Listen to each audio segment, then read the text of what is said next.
Hello दोस्तों, स्वागत है आपका हमारे चैनल में। मैं BS मीना, वरिष्ठ प्रवक्ता, यांत्रिकी, तकनीकी शिक्षा विभाग, राजस्थान। आज हम डिस्कस करेंगे रोलिंग फ्रिक्शन के बारे में। तो रोलिंग फ्रिक्शंस क्या होता है, आइए समझते हैं रोलिंग फ्रिक्शन को। जब कोई एक समतल सतह पर जैसे कोई बॉल या कोई गेंद रोल करती है तो थ्योरेटिकल रूप से क्या है कि बिंदु द्वारा उस सतह के संपर्क में होती है। जैसे मान लो ये कोई सतह है तो इस पर बॉल, कोई भी स्फेरिकल इस तरह है ये बॉल, ठीक है। तो इस पे तो ये एक पॉइंट, ये बिंदु के रूप में संपर्क रहती है। और जब कोई सिलेंडर सतह पर जैसे लुढ़कता है तो एक रेखा द्वारा, लाइन द्वारा उस सतह के संपर्क में रहता है। जैसे मान लीजिए ये सिलेंडर है,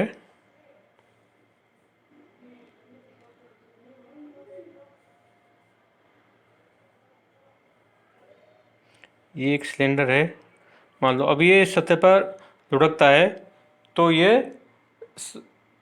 एक रेखा द्वारा यानी एक लाइन द्वारा इस पे लुढ़केगा। जैसे ये मान लो पेन है, ये सिलेंडर है, ये इस प्रकार लुढ़क रहा है ये, तो ये क्या है, ये लाइन द्वारा जो लुढ़कता है एक लाइन द्वारा उस सतह के संपर्क में रहता है। और वो क्या है, उस जो सिलेंडर के अक्ष के समानांतर होते हैं। जैसे ये इसकी अक्ष है, जैसे ये पेन घूमेगा तो इसके अक्ष के समानांतर ये रहती है। तो इस प्रकार जो कोई गेंद है या जो सिलेंडर है तो जो इस सतह पर लुढ़कते हैं तो इसके इनके अंदर कुछ भार रहता है, और भार रहता है, वेट रहता है। तो वेट जो होता है तो उसके द्वारा क्या है, कुछ प्रेशर, दाब उत्पन्न करते हैं। तो दाब उत्पन्न होता है यानी प्रेशर होता है, तो उससे क्या है, ये जो सरफेस है, जो सतह है, ये डिफॉर्म होती है, मतलब उसको सतह को डिफॉर्म करने की कोशिश करती है। जो इसका वेट होता है ना, उसके कारण दाब उत्पन्न होता है, उस कारण ये सतह को डिफॉर्म करने की कोशिश करता है। तो डिफॉर्म की मात्रा है, जो इसके जो डिफॉर्म होने की जो मात्रा है वो उसकी इलास्टिसिटी यानी सतह की इलास्टिसिटी और उसके संपर्क दाब पर निर्भर करती है कि कितना उसके प्रेशर लग रहा है, कितनी उसकी इलास्टिसिटी है। अगर मान लो सतह कठोर है तो उसका डिफॉर्मेशन कम होगा। जैसे मान लो बॉल संपर्क सतह पर लुढ़केगी, तो जैसे मान लीजिए ये सतह है, ठीक है, तो इस पर ये बॉल है,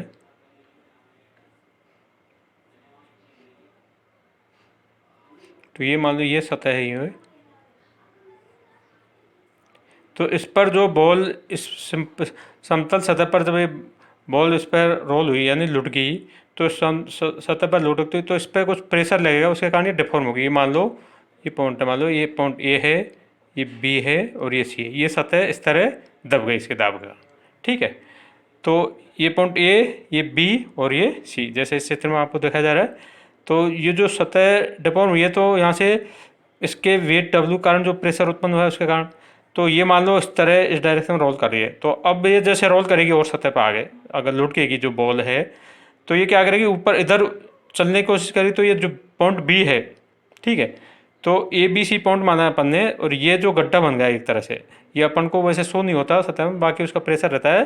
तो उसकी सरफेस के ऊपर है कि वो कितना उस पर दबाव डाल के उसकी इलास्टिसिटी या कठोर कितनी है, उस हिसाब से इसमें ये मान लो गड्ढा बन गया है, ये भी इस तरह, ये आप जो देख रहे हो तो इस तरह बन। तो ये रोल करेगी तो ये बी से ए पॉइंट पर पहुंचने की कोशिश करेगी, और इसके साथ ही फिर जो सी से बी है ये, तो इसको फिर डिटैच होगी इसके साथ ही, मतलब इससे अलग होगी। जैसे आगे जाएगी यूँ रोल करती हुई तो इससे अलग होगी, और इसको इसके यहाँ से यहाँ चढ़ने की कोशिश, फिर दवा बनेगा। तो इस तरह ये जो डिफॉर्मेशन होता है, तो जो समतल सतह पर या तो जैसे बॉल द्वारा या जो सिलेंडर द्वारा उनके बीच में फ्रिक्शन होता है, उसके कारण वो रोल करती है। तो जो फ्रिक्शन होता है, जो घर्षण होता है, इसी को रोलिंग फ्रिक्शन कहते हैं। अब बात करते हैं बॉल्स और रोलर बियरिंग की, यानी बॉल और रोलर बियरिंग क्या होती हैं। बॉल्स बियरिंग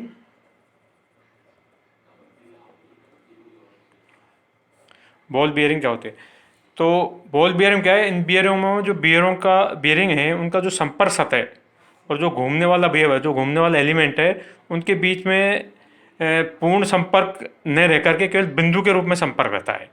जैसे आपने बॉल बियरिंग वगैरह देखोगी तो इसमें इस तरह की ये बॉल लगी हुई होती हैं, और ये ऊपर फिर इसमें इस तरह थी है।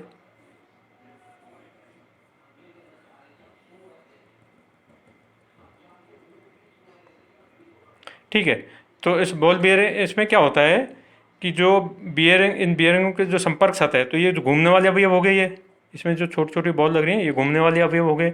तो इनकी सतह के बीच में केवल पॉइंट के रूप में, देखो पूर्ण रूप से संपर्क नहीं, खाली पॉइंट के रूप में संपर्क रहता है। तो घूमने वाला अवयव, जो ये घूमने वाला अवयव है और बियरिंग सतहों के बीच बिंदु संपर्क बनाने के लिए क्या है, इनके बनाने के लिए जैसे आपको दिखाई दे रहा है इस डायग्राम में, ये हार्ड स्टील की बॉल प्रयोग में ली जाती हैं, जैसे ये आपको दिख रही हैं।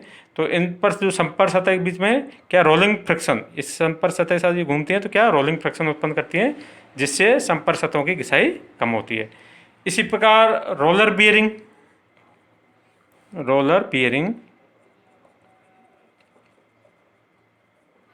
रोलर बियरिंग में क्या होता है, ये बियरिंग में क्या है, बॉल बियरिंग के समान करती हैं रोलर बियरिंग भी। इसमें बॉल के स्थान पर क्या समान आकार के रोल्स होते हैं, इनके जगह पे इस तरह के रोल्स बने होते हैं और उनको लगाया जाता है। तो रोलर के बाहरी और अंत की जो डिस्क होती है उनके बीच में जो संपर्क में रोलिंग फ्रिक्शन उत्पन्न करते हैं। इनके बीच में जैसे इस बॉल की जगह क्या लगा, रोलर लगा देते हैं और इनके बीच में क्या होता है, वो रोलिंग फ्रिक्शन उत्पन्न करते हैं। तो जो रोलर है उसकी अंदर की जो रोलर होता है उसमें अंदर की इस तरह वो डिस्क होती है, उसमें खांचे बने होते हैं और बाहर की जो है ये डिस्क होती है वो इस तरह रहती है। तो इस प्रकार ये रोलर बियरिंग होती है। तो इस तरह बॉल बियरिंग और रोलर बियरिंग ये भी friction bearing friction rolling friction पे ही काम करते हैं। धन्यवाद।